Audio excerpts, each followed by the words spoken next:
Okay, good morning everybody, my dear, my sister, my brother. Today I will invite you to discuss a topic about question tag. By the way, question tag is a kind of question, short question that we will put at the end of the sentence. Uh, we make a question tag to make a clarification or agreement. And there are many rules. There are many rules to make a question tags. I will translate in bahasa. Jadi teman-teman, hari ini kita akan bahas topik tentang question tag. Jadi question tag itu adalah pertanyaan pendek yang kita taruh di akhir kalimat, yang mana itu untuk meminta klarifikasi atau persetujuan, dan ada beberapa aturan untuk membuat question tag.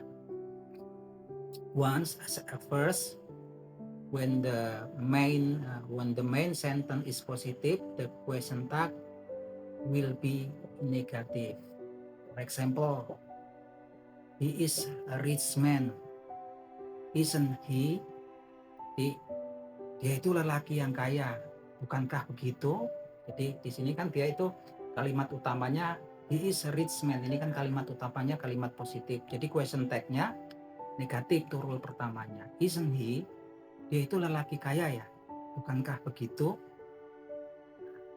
And then there is the second rule, when the main sentence is negative, the question tag will be in positive. For example, he is a rich man, is he?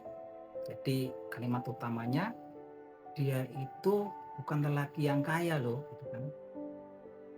Bukan begitukah?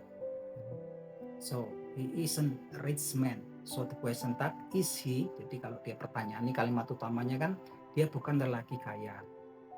Begitukah?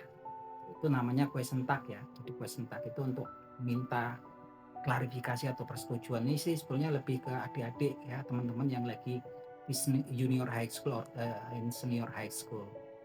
Then there is the next rule, the auxiliary verb that we use in question tag must be same with the main sentence. Jadi kata kerja bantu yang kita pakai di question tag itu harus sama dengan kata kerja bantu yang ada di kalimat utama. For example, he is a rich man, isn't he? Jadi kan itu kata kerja, dia seorang kaya, dia itu seorang lelaki kaya. Ini kata kerja bantunya kan is ya, auxiliary verb-nya.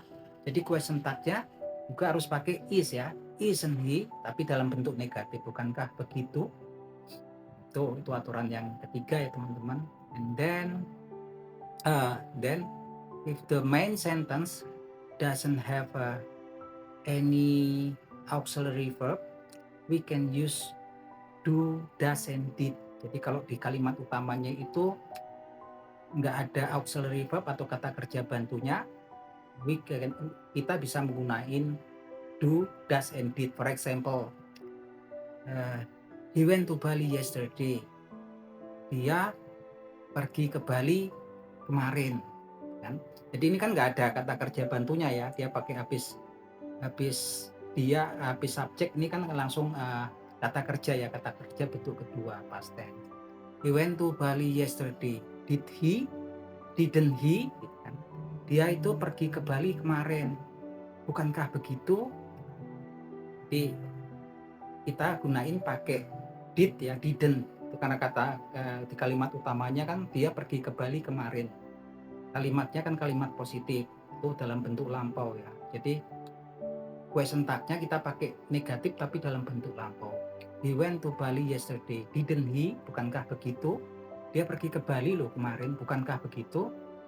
That is the rule. Then at the end, the subject of the question tag must be same as the subject in main sentence. Jadi subjek dari kalimat question tag itu harus sama dengan subjek yang kalimat utamanya. For example, contohnya, they will go to Bali tomorrow. Won't they? mereka itu akan pergi loh ke Bali besok. Subjeknya kan they. Dalam ini kalimatnya kan kalimat positif ya. They will go to Bali tomorrow. Mereka akan pergi loh ke Bali besok. Question tag-nya one day. Bukankah begitu? Mereka akan balik ke Bali loh besok. Bukankah begitu? Jadi kalau subjeknya pakai they, question tag-nya juga subjeknya harus sama pakai they. I think it's enough for discuss about question tag. Tapi I think that's it's important to our brother, our sister that still study in junior high school and senior high school. By the way, thanks for watching my video. See you next time.